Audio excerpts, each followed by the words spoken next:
आपकी वर्कशीट के बचे हुए क्वेश्चन लेके चलते हैं। उसके अंदर भी आपको कई सारी मतलब बहुत सारी ऐसी वैरायटी दिखेंगी। ओवरकास्ट अंडरकास्ट आई थिंक किसी को परेशान नहीं करता होगा। डिस्काउंटिंग अ बिल अंडर रिबेट परेशान नहीं करता होगा। डिसऑनर ऑफ अ बिल परेशान नहीं करता होगा।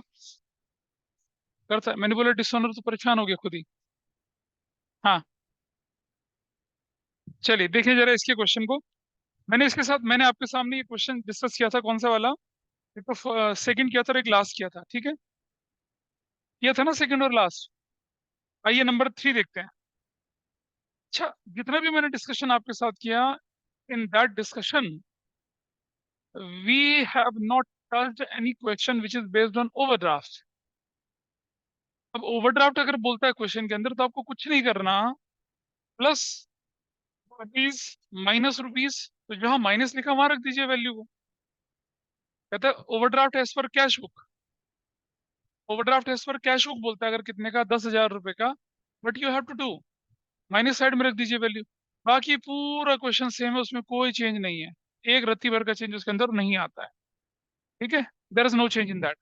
अगर हम बोलें कि overdraft as per passbook, again you have to put the balance on negative side. बाकी का सारा क्वेश्चन सेम रहता है। अगर आप अपनी बुक को देखेंगे, उन्होंने बड़े बड़े फॉर्मूले बना रखे हैं। क्या? अगर ओवरड्राफ्ट हो जाए तो चेक इशू को प्लस करते हैं, उसको माइनस करते हैं, ऐसा करके बता रखा है। There is no need of doing that. Purely purely plus minus का कंसेप्ट है, उसी को हम फॉलो कर रहे हैं। तो चलिए, 31 January 2017, this is the date of bank reconciliation. हम जो भी ट्रांजेक्शन लेंगे इस पर्टिकुलर डेट तक लेके चलेंगे। इसके बाद क्या हुआ उससे हमें कोई मतलब नहीं, इससे पहले पहले हो जाना है सब कुछ। चेक 15,600 वर ड्रॉन। अंडरस्टैंड? जब हम चेक ड्रॉ करते हैं, जब हम चेक ड्रॉन करते हैं तो क्या होता है? मैं इधर बना देता हूं पहले इसको, स्ट्रक्चर को। जब हम चेक ड्रॉ करते हैं तो क्या बनता है? पर्टिकुलर हेडिंग ऊपर डालेंगे आप, आपके स्कूल के हिसाब से भी और वैसे भी। पर्टिकुलर्स प्लस रुपीज है, माइनस रुपीज है। अच्छा, आपने देखा होगा ना क्वेश्चन में कि क्वेश्चन ने पहले प्लस ऊपर और नीचे माइनस करके कर रखा है। कुछ जगह पे उन्होंने इस तरह से वर्टिकल फॉर्म में कर रखा है। वर्टिकल फॉर्म को फॉलो करके चलिए। हमारे इस क्वेश्चन में क्या लिखा है? Balance as per what? हाँ, पासबुक। व्हाट? पॉजिटिव या नेगेटिव? कितने का नेगेटिव? 41,000 हमने इस तरफ डाल दिया, ये लिखा हुआ है 41,000। This is how it happens. गलत है? पासबुक, पासबुक डेबिट बैलेंस का क्या मतलब होता है? पासबुक डेबिट बैलेंस का मतलब ओवरड्राफ्ट होता है, नेगेटिव बैलेंस होता है। इसका मतलब ये है। ठीक है, ये हमने आपके सामने फॉर्मेट बना दिया पीछे। और अब इस क्वेश्चन को सॉल्व करते हैं आगे, एक एक लाइन को पढ़ के। अच्छा, एक बात ध्यान रखिए। अगर क्वेश्चन में numbering A B C D करके दे रखी है, ए बी सी डी करके करेंगे। नंबरिंग रोमन में 1 2 3 है तो रोमन में 1 2 3 करेंगे। 1 2 3 नॉर्मल है तो ऐसा नहीं करेंगे कि ए बी सी डी है तो आप उसे 1 2 3 कर रहे हैं। बड़ी दिक्कत होती है पेपर चेक करने में उससे। बोर्ड एग्जाम में, होम एग्जाम में, don't give trouble to your teacher. You will get a benefit of that अगर आप ट्रबलिंग करेंगे अपने टीचर। अब जरा देखिए, चेक ड्रॉ करा हमने। चेक ड्रॉ का मतलब होता है cheque issue. One cheque is issued 15,600 का, 15,600, out of which cheque 11,000 were uncashed up to 31 January. Cash book 15,600 कम हो गया। 31 जनवरी तक कितना कम हुआ? What it says? कितना कम हुआ बताइए? 15,600 के चेक इशू कर दिए, cash book bank column current account कम हो गया। हुआ ना? उसके बाद बताइए मुझे कि आगे 11,000 के चेक थे, वो 31 मार्च जनवरी तक क्लियर हुए। कैश बुक कम हुई, पासबुक भी कम हुई 11,000। लेकिन पासबुक में कितने कम नहीं हुए अभी? और 4600 नहीं कम हुए। करेक्शन पासबुक में कर रहे तो माइनस कर दीजिए कितना? माइनस कर दीजिए कितना? 4600। यहां लिखेंगे A, cheques issued but not yet cleared 4600 के। ऐसा कर देंगे। और अब लॉजिकली देखिए, ऐसा करने से क्या कर रहा हूं मैं? और चेक माइनस करने से क्या कर रहा हूं? ओवरड्राफ्ट बढ़ा रहा हूं अपना। ठीक है, एक क्वेश्चन आया था, मान लो एक क्वेश्चन है बीच में अभी, क्या कि overdraft as per passbook cash book दे रखा है, बताइए इन ट्रांजेक्शन से क्या फर्क पड़ेगा? भाई अब जैसे ये ट्रांजेक्शन है, इससे मेरा ओवरड्राफ्ट बढ़ेगा या घटेगा? बढ़ेगा ना, तो इसके आंसर में प्लस लिखना है। हम यहाँ माइनस साइड पे डाल रहे हैं ना, लेकिन एक्चुअली हो क्या रहा है? It is adding to my miseries. मैं ऑलरेडी कर्जे में हूँ, मेरा कर्जा और बढ़ रहा है, तो क्वेश्चन को ध्यान से पढ़ना है। अगर क्वेश्चन बोले कि what is the effect if overdraft as per passbook is given, तो क्या करेंगे? प्लस करेंगे, ओवरड्राफ्ट को बढ़ाएंगे, माइनस नहीं लिखेंगे तब वहां पर। अंडरस्टैंड? माइनस तो हम यूं कर रहे हैं क्योंकि हम पूरा क्वेश्चन सॉल्व कर रहे हैं। अगर ये 1 मार्कर क्वेश्चन आया, लिखा कि चेक इशू किए थे 15,600 के और only 11,000 were encash up to 31 January, how it is going to effect overdraft as per passbook? क्या बोलोगे? माइनस बोलोगे? नहीं बोलेंगे माइनस। क्या बोलेंगे? It will increase my overdraft. However, जब हम यहाँ दिखाएंगे तो क्या करेंगे? तभी हम माइनस करके दिखाएंगे। माइनस कॉलम में डाल रहे हैं, लेकिन हम एक्चुअली कर क्या रहे हैं? ओवरड्राफ्ट में ऐड कर रहे हैं इसको। We are increasing our overdraft. तो वहां लिखना पड़ेगा क्या? तब ऑप्शन आया मान लो increase in overdraft, decrease in overdraft, ऐसा करके वहां ऑप्शन में लिखेंगे क्या? इट विल ऐड टू क्या? ओवरड्राफ्ट, ऐसा करके लिखेंगे। Got it? बोलिए हाँ या ना। चलो आगे बढ़ते हैं। अगला पॉइंट देखते हैं जरा। This part is okay, next part.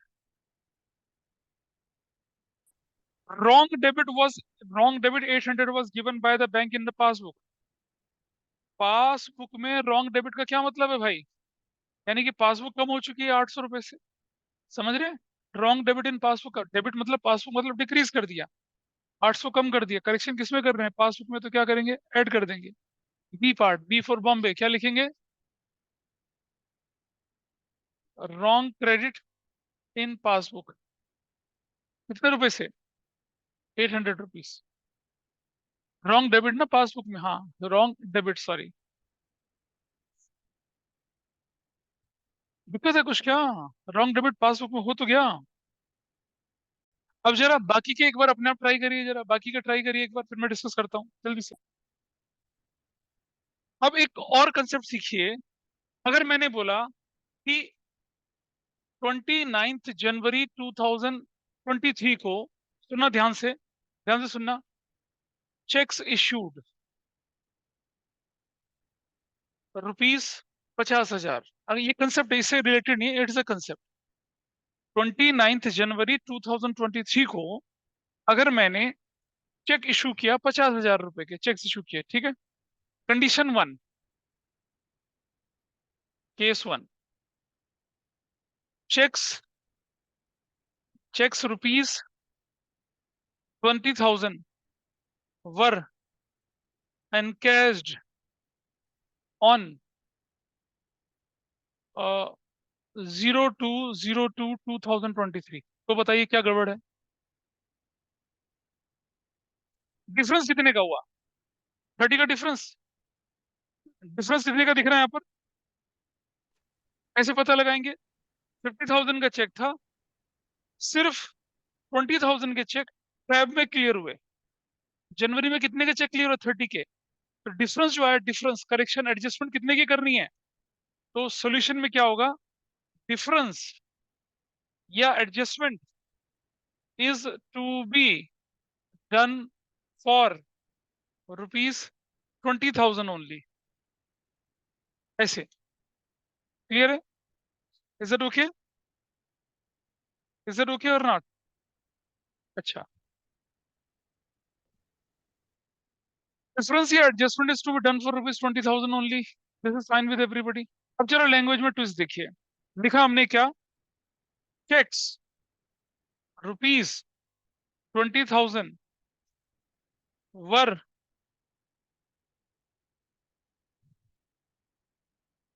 Only encashed on 02/02/2023। इसका मतलब क्या हुआ? बताइए बताइए, तुम बोलो चलो। 20,000 का डिफरेंस आएगा।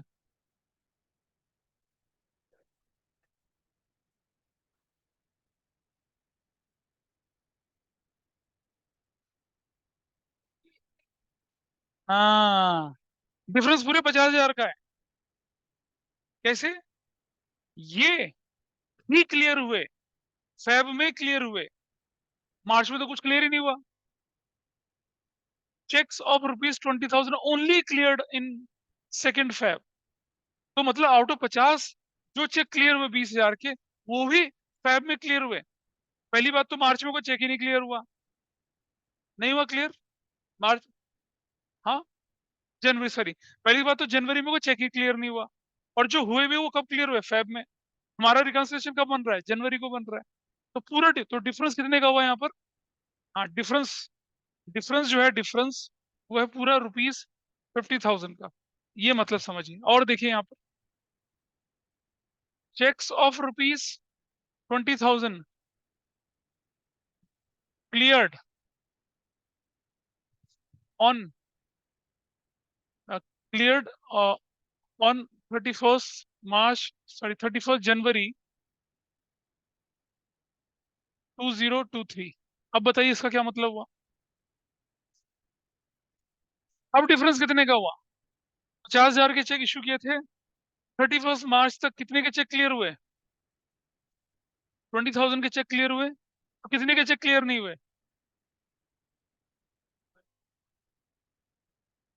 मैं तो पूछ रहा हूँ तुम लोगों से ना, बताओ। 50,000 का चेक था,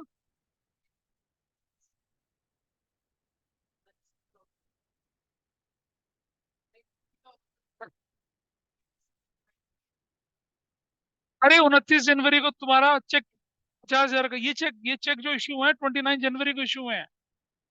बीआरएस जो बन रहा है, बीआरएस जो बन रहा है वो 31 जनवरी 23 तक का बन रहा है। बोलो ना, अभी आंसर क्या है, 50। समझो, चेक 20,000 के क्लियर हुए, तो कितने के क्लियर नहीं हुए, 30,000 के क्लियर, तो डिफरेंस कितने का बना, डिफरेंस हुआ कितने का, ₹30,000 का, ₹30,000 का डिफरेंस कितने का बना, ₹30,000 का। चलो हम केस वन का भी लॉजिक ले लेते हैं। Cheque 20,000 were encash on 2 January. Cheque मतलब 2 जनवरी को, 2 फरवरी को, 2 फरवरी को चेक कितने के क्लियर हुए, 20,000 के। तो बाकी चेक तो जनवरी तक क्लियर हो गए ना। तो जो क्लियर हो गए वो तुम्हारा डिफरेंस ही नहीं है ना, जो नहीं क्लियर। हाँ, आ जाओ आ जाओ आ जाओ आ जाओ आ जाओ आ जाओ। चेक 20,000 के क्लियर हुए 30 जनवरी तक, बाकी के क्लियर हुए ही नहीं अभी। हाँ, तो पढ़ो ना तुम, क्वेश्चन की अजम्पशन देखिए। चेक 20,000 वर एनकैश्ड ऑन 2 जनवरी 2003। देखो बेटा समझ लो, ठीक है, 2 फरवरी। हमने क्या किया कि 50,000 के चेक 29 जनवरी को इश्यू किए, कैशबुक बैंक कॉलम पूरे 50 से कम हो गया। ये हमसे क्या कहता है कि 2 जनवरी को, 2 फेब को कितने के, 20,000 के चेक एनकैश हुए। ठीक है, अब जो प्रॉब्लम हमारे पास आ रही है वो कितने की आ रही है, 20 की आ रही है। अगर मैं मान के चलूं कि वो 30 में नहीं हुआ, उसको मानने के लिए मेरे पास कोई जस्टिफाइड रीजन नहीं है। तो हमने क्या किया यहाँ पर कि 2 फेब को जो चेक क्लियर हुआ उन्हीं को हमने डिफरेंस माना, ये मानकर कि बाकी हमारे क्लियर हुए। अब इधर आइए जरा, तुम यहाँ पर आइए। यहाँ साफ साफ बोल रहा है कि चेक 20,000 क्लियर हुए थे 31 जनवरी 2023 तक। 20,000 के चेक, 20,000 के चेक क्लियर हुए, बाकी के चेक का क्या हुआ, वो भी क्लियर हो गए, कहाँ लिखा है। तो बेटा इसीलिए तो मैं ये वेरिएशंस लेके चल रहा हूँ आपके साथ, ताकि एग्जाम में आप वो क्लैरिटी के साथ आगे बढ़ें। जब हमें कोई आगे की डेट दे रखी है, देखो आगे की डेट तो ये भी दे रखी है ना, वर क्लियर एनकैश, ओनली एनकैश लिखा है। फर्क देख रहे हो, अगर ओनली एनकैश है इसका मतलब क्या हुआ, बाकी के तो एनकैश ही नहीं हुए। और अगर ओनली शब्द नहीं है तो मतलब बाकी के एनकैश हो गए थे। हाँ, अब इधर आ जाओ, अभी मैं इसको लिख रहा हूँ तुम्हें यहाँ पर। चेक ₹20,000 क्लियर्ड ऑन 31 जनवरी 2023, ये हमने लिख दिया यहाँ पर। देखो बेटा, अगर विद इन द डेट हो जाता है तो चेक था या ओनली था कोई फर्क नहीं पड़ता। लेकिन अगर हम बियॉन्ड डेट जाते हैं, चेक का और ओनली का बहुत फर्क पड़ जाता है। अब इसी में अगर मैं लिखूं यहाँ पर क्या, कि चेक्स ₹20,000 ओनली एनकैश्ड ऑन 31 जनवरी 2023, क्या फर्क पड़ना है, कुछ भी नहीं फर्क पड़ना। विद इन द डेट में कोई फर्क ही नहीं पड़ना। लेकिन अगर बियॉन्ड डेट चला जाएगा तो it gives you different meaning. इसीलिए इस क्वेश्चन के अंदर मैंने वो ओनली, नॉट ओनली, वो सब शब्दों का इस्तेमाल करा है। अच्छा, अभी देखिए जरा, इसके बाद एक और चीज देखिए जरा। कि चेक्स रुपीज 20,000 वर क्लियर्ड। अब देखना जरा ध्यान से। अब बिफोर या ऑन 31 जनवरी 2023, ठीक है, and cheques of rupees 10,000 were cleared on 2 two 2023। अब बताइए, 20,000 के चेक तो क्लियर हुए 31 जनवरी से पहले, कोई लफड़ा नहीं, बैलेंस मैच है। चेक 10,000 के वर क्लियर ऑन 2 जनवरी को, 2 फेब को। कितने को? 2 फेब को, देख रहे हैं? अब डिफरेंस बताइए कितने का है, कैसे पता लगाया?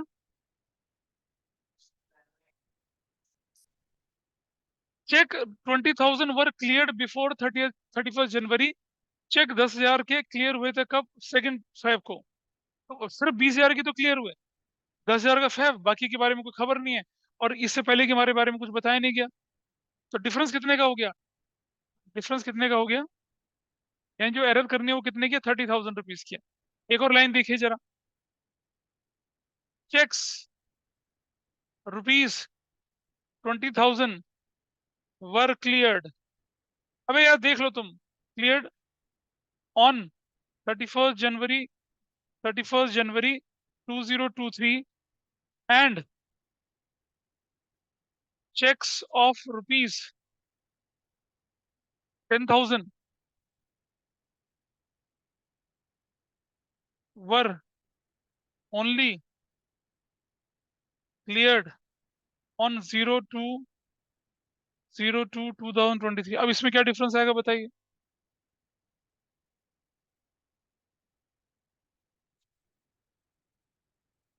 अभी 30,000 का है। अच्छा अब जरा यहाँ देखिए, अब मैं बोलूँ cheques for rupees 10,000 were only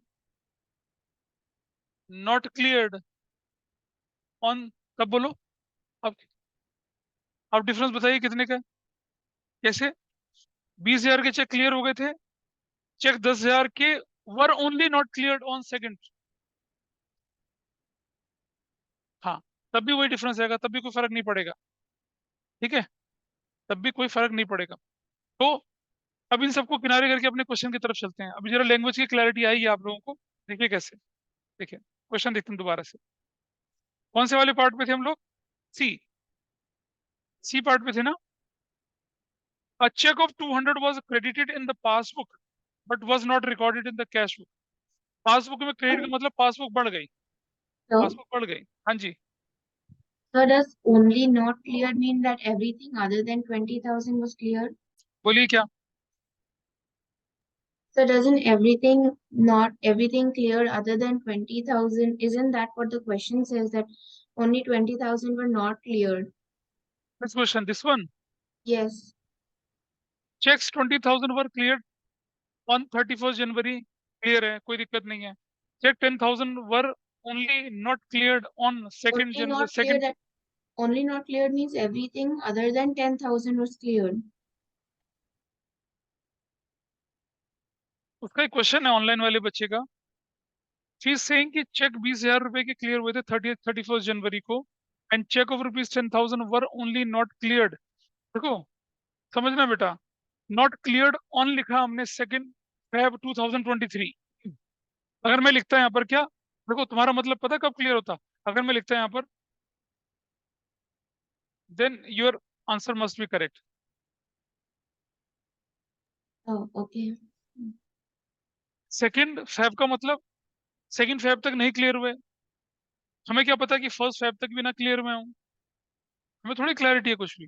लेकिन जब वो डेट पर्टिकुलरली देता ना यहाँ पर की, तो मैं बोलूँ क्या, cheque 20,000 were clear on 31 January 2023, and cheque of 10,000 were only not clear on 31 January.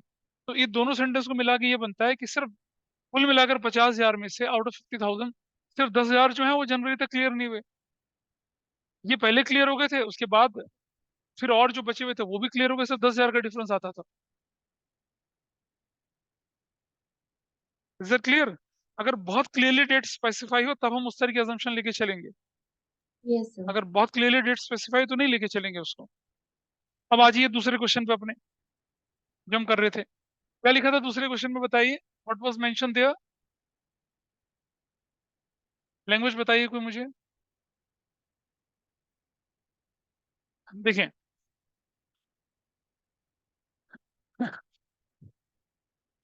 Check 200 200 credited in the passbook but not, ठीक है, नहीं रिकॉर्ड। पासबुक में क्रेडिट का मतलब क्या हुआ बताइए, पासबुक में क्रेडिट का मतलब, पासबुक के क्रेडिट का मतलब क्या हो गया? बढ़ गया, पासबुक बढ़ गई। करेक्शन किस में कर रहे हैं, क्या करेंगे उसको? Less. Number C, credit given, cheque क्या बोले, क्या था? चेक क्रेडिटेड बाय बैंक, है ना? कितने रुपए का माइनस करेंगे ना उसको, फिर कितने रुपए का? 200, 200 रुपए का चेक है, ठीक है।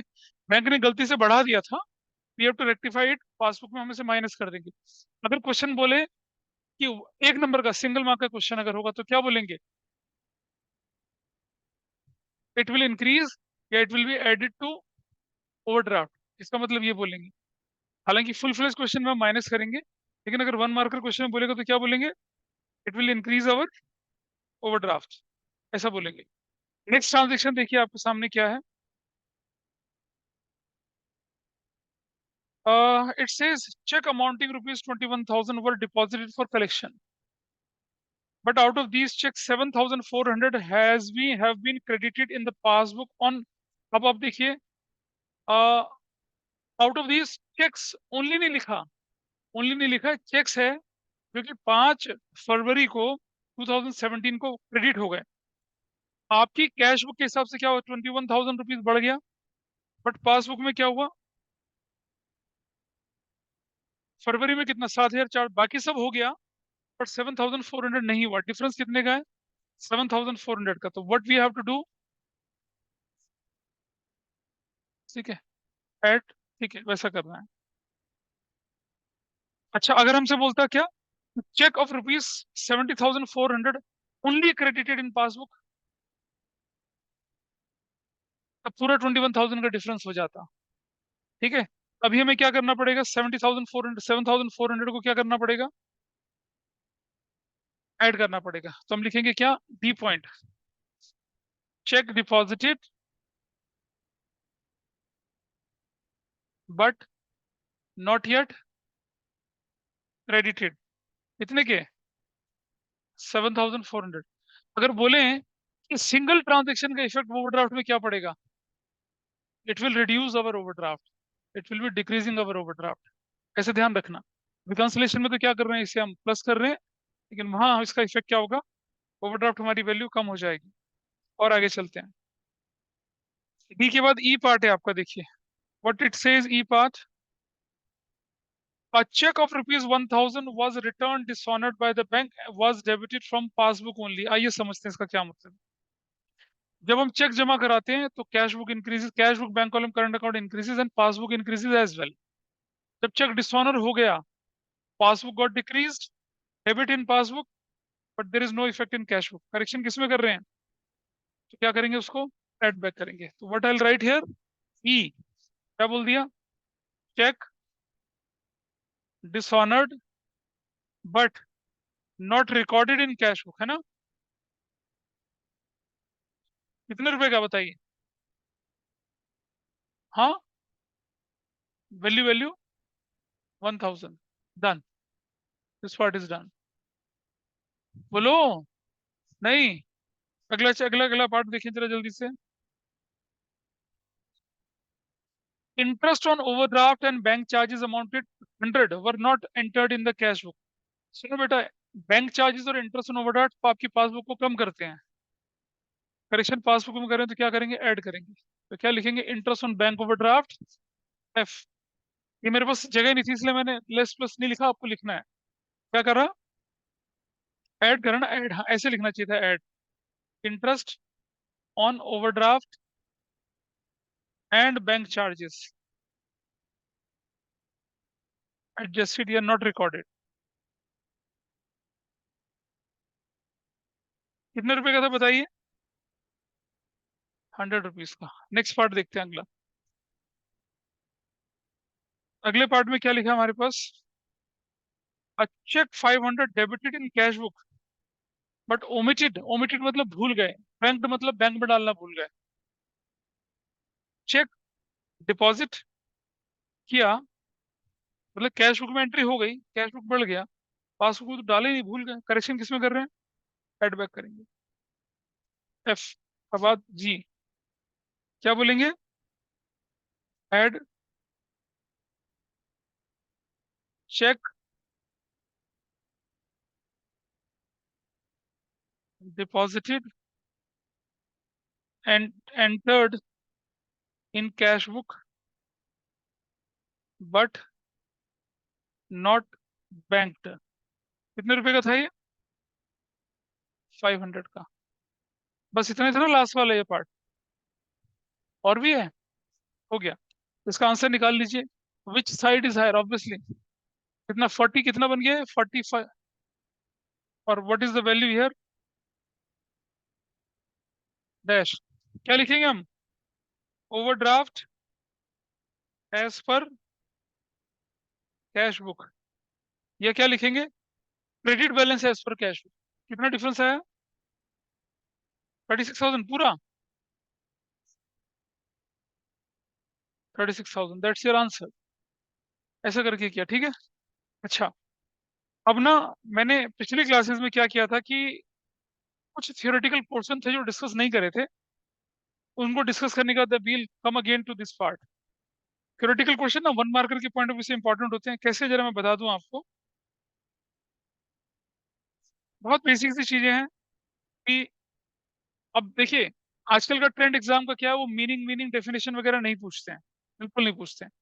पूछते हैं a statement which is prepared to reconcile balance in cash book with the balance in passbook in order to find out actual cash और बैंक पोजीशन, कैश और बैंक पोजीशन को रिकंसिलेशन बोलते हैं हम लोग। अपनी भाषा में आप उसे लिख सकते हैं। और अगर लैंग्वेज अगर हमें स्ट्रिक्टली फॉलो करनी है वो एनसीईआरटी वाली होती है। ठीक है जी। ये कहता है क्यों जरूरी है। अगर अब आपके आपके पेज नंबर 13.2 देखिएगा अपने बुक का, कि need and importance of bank reconciliation statement. क्यों जरूरी है ये? Error if any committed in recording transactions, उसको हम क्या कर सकते हैं? रेक्टिफाई कर सकते हैं। भाई हमने कैश बुक में कोई गलती कर दी, देखिए if you have done any mistake in passbook, तो वो तो हमने ठीक कर सकते हैं। But we can remind bank by a mail, by letter, by personal visit कि देखो ये आपने ये गलती कर दी, इसे ठीक करिए। कि बैंक भी तो गलती कर सकता है। सूरत में एक बंदा था, उसके अकाउंट में बैंक ने करीब करीब एक शेर खान था, मतलब ये इंडिया बुल्स था, उसके अकाउंट में 120 करोड़ रुपए डाल दिया गलती से। डीमैट अकाउंट में 120 करोड़ रुपए। उसने तुरंत से 5 करोड़ रुपए की ट्रेडिंग कर ली, 5 लाख रुपए कमा लिया। ठीक है, ट्रेडिंग करके 5 लाख। शाम होते होते तक उसके अकाउंट से वो पैसा निकल गया। गलती पता चल गई बैंक को, जो भी था वो ट्रेडिंग वाला कंसर्न को। उसने उस पैसे का फायदा उठा के बिना अब जो उसने 5 लाख ट्रेडिंग से कमाए वो किसके हैं? बैंक के नहीं, उसी के हैं। बैंक के थोड़े हैं वो। भाई बैंक ने उसके अकाउंट में डाले कितने थे? 120 करोड़ रुपया। बैंक ने शाम को 120 करोड़ रुपए वापस ले लिया। उसने 5 लाख रुपए ट्रेडिंग से कमा लिए। तो गलती तो बैंक ने कर दी थी ना, लेकिन शाम होते होते वो रेक्टिफाई कर दी। अब अगर एरर रेक्टिफाई हो चुकी है, तो जो उसने 5 लाख कमाया उसको थोड़ी बैंक वापस करेगा। वो वापस नहीं लेगा उससे। अगर वो 120 में से कुछ पैसे निकाल लेता, उसकी रिकवरी होती। हाँ जी। तो उसको भुगतना था, उसको भुगतना था। ऐसे में सेंट्रल गवर्नमेंट के रूल्स बड़े अच्छे हैं। वन ऑफ माई लाइक मेरा कजन जो है, ही वाज, अब तो उसने प्रीमेच्योर लेके वापस आ गया। He was an army officer. उसके अकाउंट में गलती से कुछ पैसा आ गया। और उसने ना मतलब एक होम लोन की कुछ के लिए उसने मतलब अपने प्रोविडेंट फंड से अप्लाई कर रखा था। उसे लगा कि मेरे पीएफ से पैसा आ गया। उसने उठाया अपना और घर की किस्तें चुका दी तुरंत से। भाई ऑफिसर्स हैं, मतलब सेंट्रल गवर्नमेंट के एम्प्लॉई हैं। अब करप्ट ऑफिसर होगा तो खूब पैसा होगा, ईमानदार ऑफिसर तो के पास पैसा थोड़ी होता है। जितनी सैलरी है उसमें से बचत है, फिर उनके प्रोविडेंट फंड कटते हैं, उनमें से वो एडवांस ले लेते हैं। तो उसने हमने प्रोविडेंट फंड के लिए एडवांस कर रखा था, क्योंकि उसने ग्रेटर नोएडा की तरफ एक घर लिया था। So he has taken advance, apply कर रखा था उसने। अब वो हुआ क्या कि किसी दूसरे का एडवांस उसके अकाउंट में आ गया, उसका तो अप्रूव नहीं हुआ था, और उसके अकाउंट में आ गया। उसका नाम और उनका नाम दोनों का सेम था, रैंक भी दोनों का सेम था, यूनिट भी सेम थी, आ गया। आज बाई चांस दोनों ने अप्लाई कर रखा था। फादर के नाम से डिफरेंस पता चला कि यार उसकी तो गलत जगह चला गया। उसने क्या करा, जैसे अकाउंट में पैसा है अपनी चार पांच, जैसे कर मैं तो ज्यादा ज्यादा आ गया पैसा, उसने कोई दिक्कत नहीं है, उसने अपनी 5-6 इंस्टॉलमेंट जो थी वो निपटा दी। फिर उसके बाद रिकवरी का नोटिस आ गया। तो भाई उसने कहा ठीक है रिकवरी है, बोला इट वाज हुज फॉल्ट, बोला ये तो फॉल्ट ऑर्गेनाइजेशन का था। तो बोला, जब ऑर्गेनाइजेशन का फॉल्ट है तो भाई मैं क्यों भुगतूंगा। अब अगर आपको काटना है पैसा तो काट लीजिए, मेरी सैलरी से काट लीजिए। तो उसकी सैलरी से पैसा कटा, विदाउट इंटरेस्ट ईएमआई की फॉर्म में, 5-5 6-6 हजार करके कटता रहा, 4-5 साल तक कटा। मजा आ गया उसके तो। अरे भाई मजे आ गए। तो रिकवरी होगी, इंटरेस्ट इसलिए नहीं लिया जाएगा क्योंकि it was not a fault of that person. लेकिन बैंक नहीं बख्शते हैं, अगर आपने पैसा खर्च कर लिया तो आपसे रिकवरी करेंगे। तो ये क्यों इंपॉर्टेंट है, ताकि in due course of time आपको पता चले कि भाई आपके अकाउंट में कुछ, बोलो ना, customer directly deposited to your bank account, या किसी और का पैसा आपके अकाउंट में आ जाए, ऐसा करके। पहले जब ना वो प्रीपेड रिचार्ज होते थे ना, रिचार्ज गलती से दूसरे लोगों के रिचार्ज हो जाते थे, ठीक है, रिचार्ज गलती से दूसरे के रिचार्ज हो जाते थे, फिर भाई फोन करते रहे उनको, भाई रिचार्ज हो गया, वापस कर दे, वापस कर दे। तो एक बार, like in my wife phone number, कोई जलंधर से किसी का नंबर आया कि गलती से रिचार्ज हो गया भाई साहब, पैसा वापस कर दो, गरीब आदमी हूँ, ऐसा करके। बोलिए, मैं भी बता दूंगा, थ्योरी को पहले पूरा कर ले। चलिए बातें खत्म करते हैं, आगे बढ़ते हैं। Undue delay in the clearance of check deposited, ठीक है। अगर आपका कोई चेक इशू किया, उसके क्लियरेंस में डिले हो गया, तो जब आप रिकंसिलेशन करेंगे आपको पता चल जाएगा। कोई चेक जमा कराया और वो जमा नहीं हुआ आपके अकाउंट में, तो कैसे पता चलेगा, जब रिकंसिलेशन बनाएंगे, अदरवाइज नहीं पता चलेगा।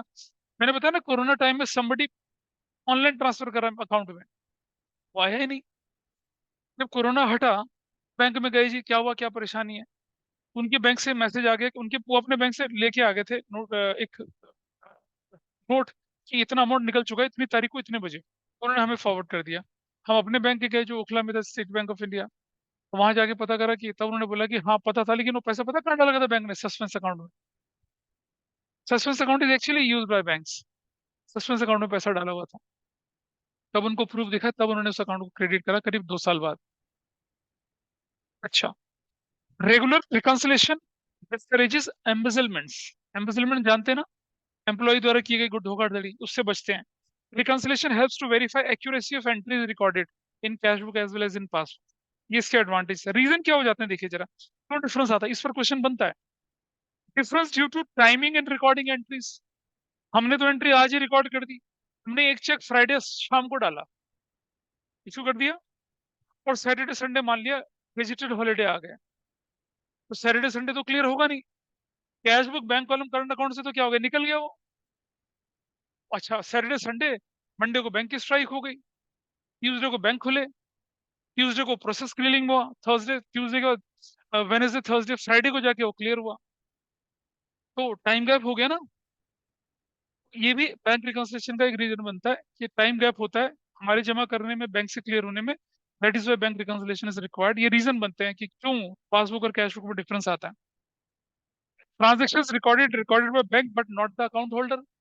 बैंक ने आपके अकाउंट में इंटरेस्ट डाला, अब आपको थोड़ी पता कि बैंक इंटरेस्ट कब देगा, कितने का देगा, वी आर नॉट अवेयर, नहीं पता ना। तो क्या करेंगे अब इसका, डिफरेंस आ गया। बैंक ने अकाउंट में, अच्छा बैंक ने हमारे अकाउंट से बैंक चार्जेस काट लिए, हमें नहीं पता उसकी खबर, खबर ओनर के पास आई, ओनर ने अकाउंटेंट को मैसेज नहीं भेजा। तो रिकंसिलेशन बनाएंगे तो पता चलेगा डिफरेंस का। एरर हो जाती है कई बार, हमसे एरर हो जाती है। वो 20 हजार के चेक को 2 हजार लिख दिया, बैंक ने क्या कर दिया 20,000 को 2,000 लिख दिया, वो एरर हो सकती है। ये रीजन है। अब जरा देखिए, difference due to timing and recording entries, ये डिटेल में बताया। Cheque issued but not presented for payment, अभी आपने इसके प्रैक्टिकल एग्जांपल देखे। Cheque deposit but not yet clear, ये किसके एग्जांपल है? टाइम गैप के एग्जांपल है। ठीक है। Transaction recorded by bank but not by the account holder, interest creditable by bank, लेकिन कैश बुक में कोई खबर नहीं है। बैंक ने चार्ज कर दिया इंटरेस्ट या बैंक चार्जेस, इसकी कोई खबर नहीं है। Interest and dividend collected by bank, लेकिन आपको कोई खबर नहीं है। बैंक ने डायरेक्ट पेमेंट कर दिया आपके इंश्योरेंस प्रीमियम की, आपको कोई खबर नहीं है। बैंक ने किसी व्यक्ति ने, आउटसाइडर ने सीधा आपके अकाउंट में पैसा डाल दिया, आपको कोई खबर नहीं है। ठीक है। बिल ऑफ एक्सचेंज डिसऑनर हो गया या डिस्काउंटेड बिल डिसऑनर हो गया, आपको कोई खबर नहीं है। Got it? Bill collected by the bank on behalf of customer, customer के बिहाफ पे बैंक ने जाके बिल कलेक्ट कर लिए। ये डिफरेंसेस हैं जब क्या हो जाता है कि ट्रांजेक्शन बैंक ने रिकॉर्ड करी लेकिन अकाउंट होल्डर के पास वो इन्फॉर्मेशन नहीं थी। पर एरर्स आपने देखा है, जब किसी का बिल आता है बना हुआ, इनवॉइस बनी हुई आती है, उसके अंदर एक छोटा छोटा लाइन में लिखा था E&OE, ऐसा लिखा रहता है, E&OE लिखा रहता है, एरर्स एंड ओमिशंस एग्जम्प्टेड, ये लिखते हैं नीचे लाइन E&OE, E.O.E, बिल के नीचे, बिल के छोटे छोटे पतली पतली लाइन में लिखा रहता है एरर्स एंड ओमिशंस एग्जम्प्टेड। मतलब ये जो बिल है, अगर इसमें कोई, ठीक है, और हिंदी में लिखा रहता है भूल चूक लेनी देनी माफ, नहीं पढ़ा आप लोगों ने कभी? अरे बिल पे लिखा रहता है भूल चूक लेनी देनी माफ, मतलब एरर एंड ओमिशंस एग्जम्प्टेड, मतलब हिंदी का वर्जन इसका, अगर कोई भूल चूक हो जाए, लेना देनी हो जाए, उसे माफ करना, अगले बिल में एडजस्ट कर लेंगे, ये लिखा रहता है। ये डिस्क्लेमर होता है, लिखा था ना, chewing tobacco is injurious to health, ऐसा ये डिस्क्लेमर होता है। जो बिल बनाता है उसका डिस्क्लेमर है कि भाई अगर गलती से कुछ एरर वगैरह हो जाए उसे माफ करना, हम अगले बिल में उसे ठीक कर देंगे, ये लिखा रहता है उसके नीचे। तो वो जो लिखा हुआ है ना, हम लोग अभी यहाँ पढ़ रहे हैं ना, हम लिखा हुआ है क्या, एरर एंड ओमिशंस, गलतियां और भूल जाना, ये ये हमारी मिस्टेक्स के रीजंस होते हैं। ठीक है। तो तीन पॉसिबिलिटी होती हैं, या तो टाइम में डिफरेंस हो जाए, या ट्रांजेक्शन्स बैंक ने रिकॉर्ड कर दी अकाउंट होल्डर ने नहीं रिकॉर्ड करी, या एरर्स हो जाए। ठीक है। थियोरेटिकली इतना ही था बस, इसमें थ्योरी सिर्फ इतनी थी, दिस मच द थ्योरी। ठीक है, इसी थ्योरी का था। और आगे बढ़ते हैं अब एक एग्जांपल ले लीजिए दूसरा वाला। कोई डाउट पूछ रहा था अभी? अब आ जाइए एग्जांपल नंबर 4 पे। Cash book shows a credit balance, यानी कि कैश बुक का कौन सा बैलेंस है? नेगेटिव बैलेंस है। कैश बुक का कौन सा बैलेंस है? ये नेगेटिव बैलेंस है। तो नेगेटिव बैलेंस है तो 36,000 हम यहाँ, अच्छा अब हम क्या लिख रहे हैं? Balance as per cash book, cash book लिख रहे हैं, और कितने का लिख रहे हैं यहाँ पर? 36,000 का लिख रहे हैं, ऐसा कर रहे हैं हम लोग question. Cheque amounting 15,600 drawn on 27 January, but check of 11,000 were encashed to, अब याद है अभी थोड़ी देर पहले हमने ये चीजें बोली थी आपके सामने, 15,600 के चेक ड्रॉ हुए, कैश बुक कम हो गई, लेकिन 31 जनवरी तक सिर्फ 11,000 इन कैश हुए, तो कितने का डिफरेंस रह गया? कितने का? 4,600 का डिफरेंस रह गया। करेक्शन किसमें करेंगे? अबे करेक्शन किसमें करें? कैश बुक में। तो क्या करना पड़ेगा हमें? एड बैक करना पड़ेगा, we have to add back. Point number कौन सा था? पॉइंट नंबर क्या था? ए भी था, 1 2 3 था। A, add cheques issued but not yet cleared, कितने के क्लियर हुए बताइए? 4,600 के। अच्छा मुझे ये बताइए कि अगर क्वेश्चन बोले कि what is the effect of this transaction in overdraft as per cash book, तो क्या बोलोगे? बताइए बताइए, अन्य बताइए मुझे। If the question says what is the effect of this transaction in the overdraft as per cash book, what you will say, what you will write? अरे मालूम है तो हाँ, नहीं मालूम है तो ना बोलो ना। No, no, I don't. हाँ तो देखिए कैसे लिखते हैं इसको। Overdraft is a negative figure, you can understand, negative figure है या Yes, नहीं sir. है? Yes, sir. Not tell me. ये अगर मैं इसे अपोजिट साइड रख रहा हूँ तो it will increase my overdraft और डिक्रीज माई ओवरड्राफ्ट?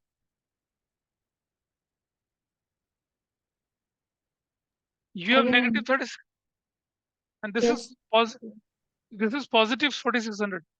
नेगेटिव में पॉजिटिव डालेंगे तो क्या होगा, हमारा हमारा ओवरड्राफ्ट कम होगा या ज्यादा बनेगा?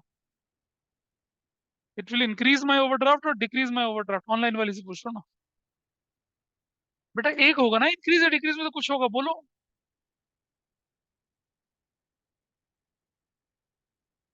You have a negative 36,000, yes, है ना? Now what you have done, आपने एक चेक डिसऑनर जो था या चेक इशू था उसको अभी क्लियर नहीं हुआ, then you place that on positive side. ऐसा करने से मेरा ओवरड्राफ्ट इंक्रीज हो रहा है डिक्रीज हो रहा है? decrease हो रहा है। डिक्रीज हो रहा है ना, तो हम बोलेंगे ठीक है, will say it will decrease my overdraft. Yes, clear है? तो जब क्वेश्चन बोलेगा ना कि सिंगल एंट्री वाला तो इफेक्ट दिखाते हैं, अदरवाइज क्वेश्चन करते समय हम यहाँ प्लस कर रहे हैं इसको। आंसर में नहीं बोलेंगे कि it will increase my overdraft, it will decrease my overdraft. And if any figure it is on the negative side तो हम बोलेंगे it will increase my overdraft, तब हम ऐसा बोलेंगे, ठीक है? yes, नेक्स्ट क्वेश्चन देखें जरा, नेक्स्ट क्वेश्चन।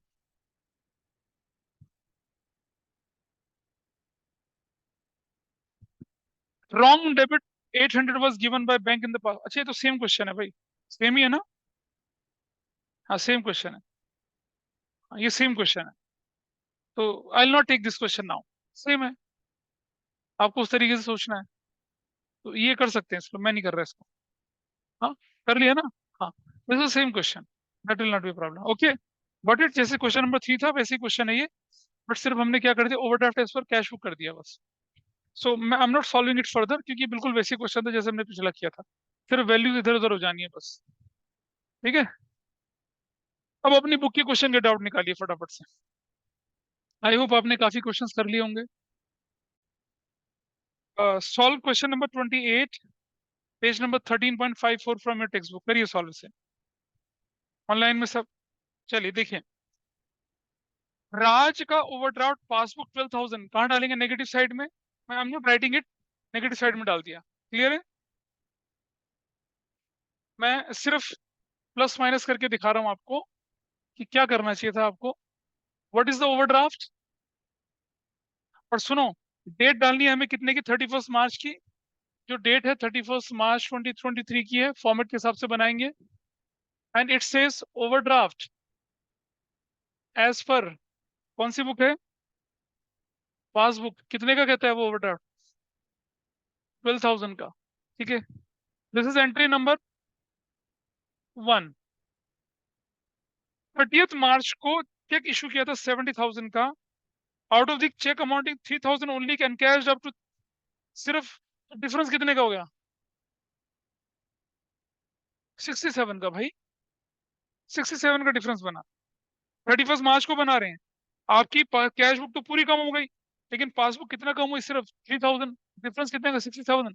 करेक्शन किसमें कर रहे हैं, तो क्या करेंगे, लेस, कितना लेस करेंगे? अच्छा, अगर वही क्वेश्चन बोलेगा इसका इफेक्ट क्या पड़ेगा, इससे मेरा ओवरड्राफ्ट बढ़ जाएगा। और आगे बढ़ते हैं, चेक 3,500 बैंक में जमा कराए थे, सिर्फ 500 क्रेडिट हुए।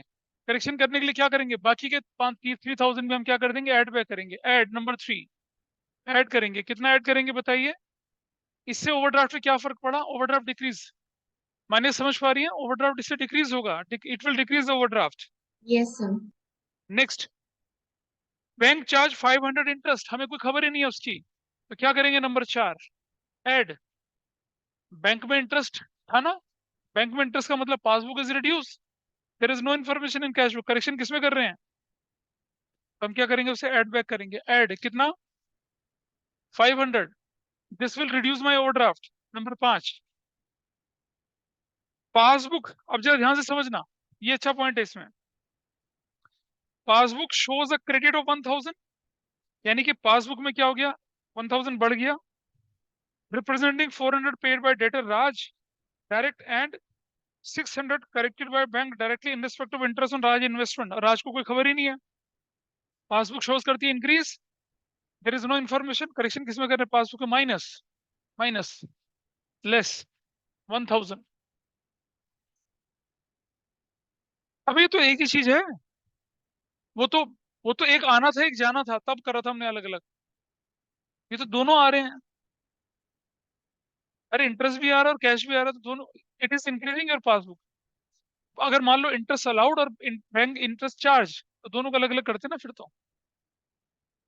Check 200 debited in the bank column of cash book, understand, but it was not send to the bank at all. अब जरा समझना, चेक चेक था 200 रुपए का, debited in bank column in cash book तो बढ़ गई, बट नो इंक्रीज, बैंक में तो भेजा ही नहीं ना।